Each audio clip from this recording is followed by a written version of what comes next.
abakulembeze ku mitendera gyonna, assalamu alaikum warahmatullahi wabarakatuh. Tumwebaza Allah subhanahu wa ta'ala w'ekitiibwa lw'ekyengera kyatuwadde olunaku luno olwaleero, ate n'ebigambo ebyogeddwa bannaffe abatukulembedde. Mukama wange nze Mwalimu Kato Abdallah Kalule, ndi myuka Pookino mu ssaza lyaffe lino erya Buddu, nga mbugiriziddwako baganda baffe abaweereza b'obwakabaka okuli Hajji Zakariya Kajeerero, omusajja wa Kabaka Oligino akulembera eggombolola ekya Namukaaka, owamu ne Hajji Muhammad Serwadda ate nga ali kitongole kya Bulungibwansi mu ddendero lyaffe erya Bukomansimbi. Mukama wange n'abakungu abalala we bali nga Musa Kigongo, omukulu Badru Kagga, olw'enteekateeka zino we bali. Owekitiibwa nga nyimiridde wano bw'obwakabaka bwa Buganda, Mukama wange Pookino Juudi muleke, mukimanyi bulungi olwaleero Ssaabasajja Kabaka yasimye n'alabikako eri e Buganda ng'atongoza emipiira gyaffe egy'ebika. Mukama waffe n'abeera nga olwaleero ali wampolokoko. Owekitiibwa Rose Nalubowa mumyuka munnange, tubadde n'omukolo ogwa muganda waffe owa Mwapolifu, omukulu Tanansi ebulando wano, Maria Flo Tanansi bannaffe ne babeera nga gye bali, ate ne muganda waffe omumyuka wa Pookino omulala Epayineeto Yiga, kamange mutongole naye alina gyeyatuniddwa. Naye ku lw'obwakabaka bwa Buganda nga mbukiikiridde mu ssaza lyaffe erya Buddu nga ndi ne bannange bano, twebaza obumu bwe tulina ne bakulembeze bannaffe bonna, tutambulira wamu. Era tukakasa nga tuyina eddiini mu bukulembeze bwaffe era ezitatwawudde mu nkolagana y'awamu. Naye ku lw'obwakabaka bwa Buganda njagala okuleeta ekirowoozo kino nga Ssaabasajja Kabaka bw'azatukubiriza okubeera obumu, ate okukola obutaweera n'okubeera nga tulina obwegassi. Naye mu byonna Katikkiro ow'ebweru Mukama waffe Charles Peter Mayiga n'akulemberamu omulamwa gw'okusimba emmwanyi yaffe. Era mu butongole nga tukimanyi bulungi nti kumpi enkuba ne bw'ebanga ebuze, twettalira bannaffe Abasiraamu ne twaga nti bane tusabe ku nkuba etonnye. Naye kiswaza ku nkuba eno yonna etonnya, bwe bambuuza ntwale Bakama bange mbalambuza omusiri gwaffe gwe tulina ng'ogw'Obusiraamu, ettaka lye tulina ery'Obusiraamu nga tusobola okuteekako enkulaakulana y'omusiri gw'emmwanyi nga bwe tulambula ez'abannaffe.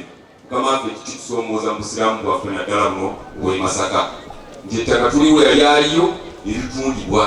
Ekyo kibi nnyo ku mulembe guno nga tukubirizibwa okusimba emmwanyi, nga nze omu ku bakulembera Buddu okukola Mukama waffe tetwasimba emmwanyi. Naye Mukama kinswaza okubeera nze abikulemberamu ewaffe siina kyendaga. Njagala okumaliza nga mpuliriza bakama waffe tukuume ettaka lyaffe, tuliteekeko pulojekiti ezo zennyini Kabaka zaatukubiriza okubeera nga tuziteekako. Njagala okumaliriza nga nsiima bannaffe mwenna abakuŋŋaanye ku mukolo guno, era n'okusaba Allah subhanahu wa ta'ala abakulembeze baffe abawa omukisa, abateeremu obwangu mu bukulembeze buno, ate atukuume nga tukolaganira wamu. Ssaabasajja Kabaka awangaale. So barakallahu fiikum wa jazakumullahu khayra. Abampadde nga lugambo libagudde nnyo. Simanyi oba lwaki olwenfula okupereza yasooka superior mufti ya president enjala ewuna kuza Mungu bw'atyo bwe yakikoze. Sebo disitesi olw'okukubiriza olunaku lwaleero eyanziza olwotokoonyeza obutamuddamu, naye abakulu ababiri abakizibu etuli Akiikiridde pulezidenti General Sande Sebo tusaba ekitiibwa olw'entebe eyo pulezidenti yakutise Supreme Mufti Super Saisukula olw'obeera ku mukolo ebigambo ebikuvaamu bizizaamu omuti yenna anoonya emirembe ng'ayogera ku mirembe tuba tumwetaaga. Gwe muganda wange ono olw'efakungu lwasinze okukiikirira kasiduleka kusi Buganda nekulwa mukulu waffe ate muzukulu wange Abijumba wekyo bangambye okwogera ku Abakrisitaayo. Omukulu akyogedeko emabegako entebe zaayawukananga nga tetusobola kuseyanirira ebintu ebifaanana bwe. Naye bwe twali tutandika omulimu guno twagamba ebitwawula bye ebitono naye ate ebitugatta bingi. Kwebyo ebitugatta tusole amagezi ebikolere wamu. Ebyo tasobola kukolera wamu nga tesibya bulabi kituli kubanga nze sisobola kusaaza ate ne mukulu wange tasobola kukolako okali. Naye bino ebyokusima enzizi okujjanjaba bisaba bisobolera ddala otugatta. Njagala kubiriza baganda bange mwenna abali wano nti emirembe kyekintu ekisingira ddala obukulu mu nsi. Tulwane buli muntu okussamu ekitiibwa ofiisi y'abantu. Olw'abanafu abakristaayo twagaliza omukolo guno. Muganda wange afuuse ensonga Sulaiman Ssentongo tubadde tutambula ffenna ne muzzukulu wange eyakagenda mwenna nga bwemulizi simuli bapya era tugenda kusobola okuweereza ekitundu kyaffe kyakuleeta Masaka nga Katonda bwe yatuteekamu. Mukama Katonda akutukuza. Engalo zibala ezo kale mukubeeza ab'enkiba kubanga bebakulembera Masaka. Mungu alina obuyinza. Sheikh Ibrahim Ntanda Muzanganda n'omumyuka owokubiri mukadde waffe Sheikh Mahadi Kakoza wamu ne bamemba b'olukiiko lwo ne bakaaza abali wano bakadde baffe bannaddiini n'abalala bonna protoko obudde bugenze mukkirize ngikomyawo. Assalamu alaikum warahmatullahi wabarakatuh. Mu buyinza obumpeebwa mu ofiisi ya Supreme Mufti ndi Director wa Religious Affairs. Bakaazi bano mwe bagwa era nga bakaazi okulondebwa kwabwe balondebwa ng'amateeka olukiiko lwabwe luno olwanjuddwa nga bwe lutulondera amannya. Masaka eno nkadde nnyo.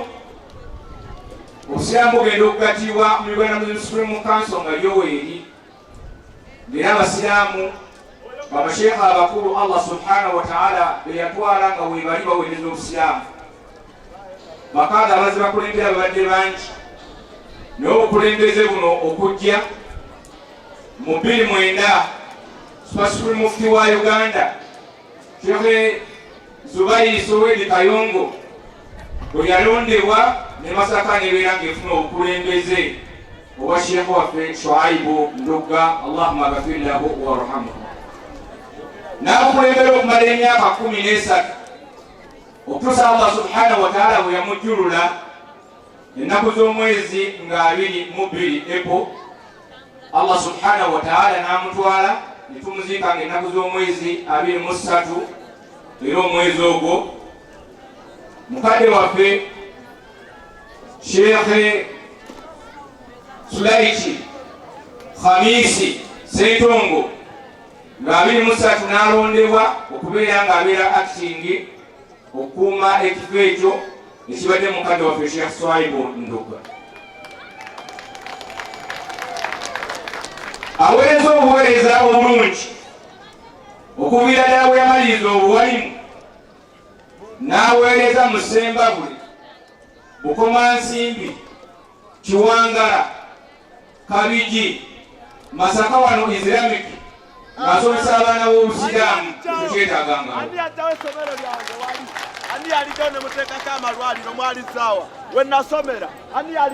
Mukadde waffe oyo obuweereza obulungi bw'aweereza yajja mu kuweereza mu ofiisi ya Supreme Mufti n'abeera omumyuka owokubiri. N'aweereza bulungi n'atuma emirimu mukadde waffe mu myaka gye egyasembayo mu buwangaazi bwe ng'agonze n'amulonda okubeera ng'amukiikirira ku mirimu gya woofiisi egy'enjawulo. Okutuusa bw'atuuse mu buweereza buno nga acting n'aweereza bulungi era olukiiko ne lulonda amannya 3 ne gaweerezebwa mu woofiisi ya Supreme Mufti okulabako ani anasobola obuweereza buno okutwala Masaka mu maaso. N'amannya 2 agatuuka mu woofiisi nga mulimu Sheikh Habibu Kigula ne Sheikh Sulaiti Sentongo n'alondebwa okuba Supreme Qadi wa Goreta Masaka.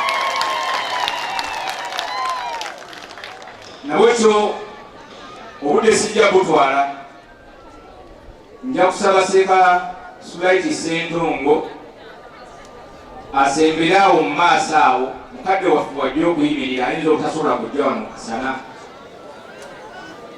Bw'asembera awo mu maaso era ngenda kusaba mukadde waffe n'obwetoowaze Supreme Mufti yagenda okulayiza musajja w'omuweereza omulungi ono Sheikh Sulaiti Sentongo.